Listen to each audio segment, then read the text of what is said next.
नमस्कार दोस्तों, हम बात करेंगे ऑनलाइन एजुकेशन 2.0 चैनल के माध्यम से। और हम आज ट्रिक के बारे में बात करने वाले हैं जो बहुत ही शानदार ट्रिक हैं। और ऐसे क्वेश्चन जो आपको बोर्ड पे दिखाई दे रहे हैं, ऐसे क्वेश्चन अधिकतर आपको परीक्षा में पूछे जाते हैं और विद्यार्थी नॉलेज के अभाव में इन क्वेश्चनों को गलत कर देते हैं। जानेंगे वो बेस्ट ट्रिक क्या है इन सवालों को सोल्व करने की, जानेंगे इनको आगे गलत क्यों नहीं कर पाएंगे। आज इस वीडियो को देखने के बाद आप ऐसे क्वेश्चनों को कभी गलत नहीं कर पाएंगे। बिल्कुल ये चैलेंज हैं, बिल्कुल 100% चैलेंज हैं। आप इन क्वेश्चनों को आज के बाद गलत नहीं कर पाएंगे, क्योंकि आज हम इन क्वेश्चनों को इस प्रकार से आपके माइंड में सेट कर देंगे कि बिल्कुल आपका जो क्वेश्चन है 100% सही जाने वाला है। तो आइए देखेंगे कौन कौन से ऐसे तरीके हैं जिनको इन क्वेश्चनों को हम आसानी से सोल्व कर पाएंगे। ठीक है, तो फर्स्ट क्वेश्चन देखते हैं। बोर्ड पे आपको दिखाई दे रहा है 2/7। ब्रैकेट में आपको इन चिन्हों का प्रयोग करना है, बड़ा, छोटा या बराबर उपयुक्त चिन्हों का प्रयोग करना है। ठीक है, तो ये चिन्ह, सबसे पहले ये बात कर लेते हैं कि ये चिन्ह कब और किस तरह से यूज होते हैं। बहुत सारे विद्यार्थियों को ये भी नॉलेज नहीं रहती है कि ये चिन्ह कब लगाना है और ये चिन्ह कब लगाना है। ठीक है ना, और बराबर का चिन्ह कब लगाना है। ठीक है, तो हम बेसिकली आपको एक आसान तरीका बता देते हैं इन चिन्हों का प्रयोग करने का तरीका। जैसे सामने वाला बड़ा है तो आपको यूं, सामने वाला बड़ा है तो उसकी तरफ अंगुलियां करना है, मतलब उसकी तरफ, मतलब आपको मुंह खोलना है। बिल्कुल, अगर इधर का बड़ा है तो आपको इस प्रकार से चिन्ह का यूज करना है। ठीक है, आपको समझ में आ गया है। जिधर बड़ा होगा उधर आपको मुंह खोलना है। ठीक है, और जिधर छोटा है उधर आपको मुंह बंद करना है।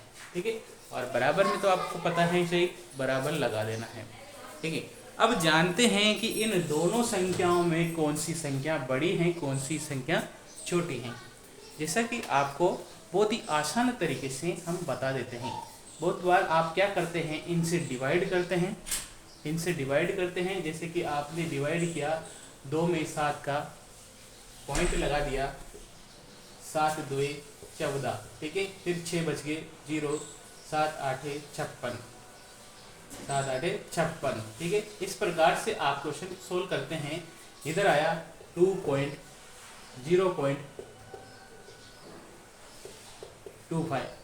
ठीक है, और इधर आएगा, आप इसी प्रकार से डिवाइड करेंगे 5 में 8 से, तो क्या आ जाएगा, पॉइंट लगा दिया और 6 बार इधर से डिवाइड किया, तो आपको पता चल गया कि ये वाली वैल्यू सही है, ये वाली वैल्यू बड़ी है। ठीक है, तो आपको इस प्रकार से सिखाया होगा। लेकिन आज हम बहुत ही शानदार और मैट्रिक ट्रिक से आपको सोल्व करने वाले हैं, जो आपको इतना माथापच्ची करने की जरूरत नहीं पड़ेगी। बिल्कुल कैसे नहीं पड़ेगी। आप यहाँ पर देखिए, सामने से आपको क्रॉस मल्टीप्लाई तो करना आता ही है कि नीचे वाली संख्या को ऊपर वाली संख्या से गुणा करना है। यानी कि इसको इससे इंटू कर दिया, माइंड में कर लिया आपने 16 है, और इसको 7 को 5 से इंटू किया 35। तो आपको पता चल गया कि 35 बड़ी है 16 से। तो आपको पता चल गया कि ये जो भिन्न है ये इस भिन्न से बड़ी हैं। तो आपको क्या करना है, इस प्रकार से चिन्ह का प्रयोग कर देना है। आ गया समझ में।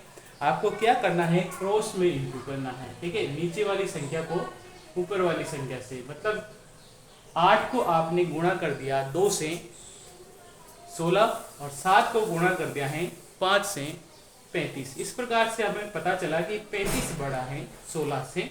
तो जिधर बड़ा होगा उधर आपको मुंह खोलना है। ठीक है, बिल्कुल आज की बात, ये क्वेश्चन आपको गलत नहीं करना है। उसी प्रकार से हम देखेंगे कि कौन सा इनमें से जो भिन्न दिखाई दे रही हैं 8/9, 1/3 और 5/7 में सबसे बड़ा भिन्न कौन सा है। उसी ट्रिक से हम इनको सोल्व करते हैं। पहले ये जान लेते हैं कि सबसे बड़ा कौन सा है। ठीक है, तो मैट्रिक ट्रिक से हम इन दोनों के बारे में डिस्कस करते हैं। 8 को 3 से गुणा किया 24, और 9 को 1 से गुणा किया 9। तो ये बड़ी है, ये छोटी है। ठीक है, बड़ी की अब दूसरी वैल्यू से कंपैरिजन करते हैं। 9 को किया 45, 9 पंजे 45 और 7 को किया 8 से 56। ठीक है, तो ये वाली वैल्यू बड़ी है, तो सबसे बड़ी वैल्यू कौन सी होगी? सबसे बड़ा भिन्न होगा वो हो गया है हमारे पास में 8/7। ठीक है, ये पहला आंसर आ गया है। अब बहुत बार क्या होता है, विद्यार्थी को ये क्रम दिया जाता है कि अवरोही क्रम में स्थापित कीजिए या आरोही क्रम में जमाइए। ठीक है, तो पहले ये जान लीजिए दे अवरोही क्रम क्या होता है, आरोही क्रम क्या होता है। जब संख्याओं को छोटी संख्या से बड़ी संख्या के रूप में लिखा जाए, जब संख्याओं को छोटी संख्या से बड़ी संख्या के रूप में लिखा जाता है उसे कहते हैं आरोही क्रम। आरोही क्रम में जब इस संख्याओं को बड़ी संख्या से छोटी संख्या के रूप में लिखा जाता है उसे कहते हैं अवरोही क्रम।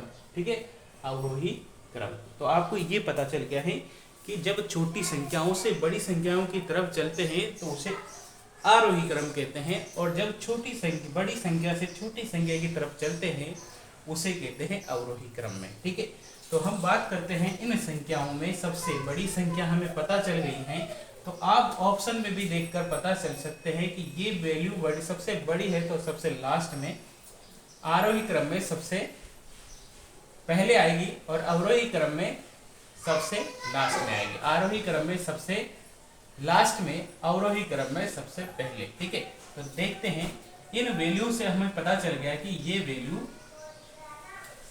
ये सबसे बड़ी है। ठीक है, ये सबसे बड़ी है, तो ये वैल्यू देखो आरोही क्रम। ठीक है, 1, 2 और ये वैल्यू पता चल गई है हमें। ठीक है, अब बात करते हैं इन दोनों की। 7 एकम 7 और 3 पंजे 15, तो ये वैल्यू बड़ी है इस वैल्यू से, तो ये सबसे छोटी हो गई है। सबसे छोटी कौन सी हो गई? ये। तो आपको सबसे पहले ये लिख देना है। दूसरे नंबर पे 5/7 और तीसरे नंबर पे आपको 8/9 लिख देना है। कई बार चिन्ह भी प्रयोग किए जाते हैं, तो जो सबसे बड़ा है उसकी तरफ मुंह खोलना है, जो सबसे छोटा है उसकी तरफ बंद करना है। तो ये अवरोही क्रम में हो गए हैं। उल्टे अवरोही क्रम में जमाना है, आरोही क्रम में हो गया है, ये अवरोही क्रम में जमाना है। तो सबसे बड़ी वैल्यू पहले आ जाएगी, उसके बाद 5/7 और सबसे लास्ट में सबसे छोटी संख्या आ जाएगी। इस प्रकार से आपको सवाल को हल करना है। ट्रिक अच्छी लगे तो लाइक और शेयर करना है। चैनल अभी तक सब्सक्राइब नहीं किया है तो सब्सक्राइब करके बेल आइकन प्रेस करना है ताकि आने वाले वीडियो की नोटिफिकेशन आपको मिल सके। धन्यवाद।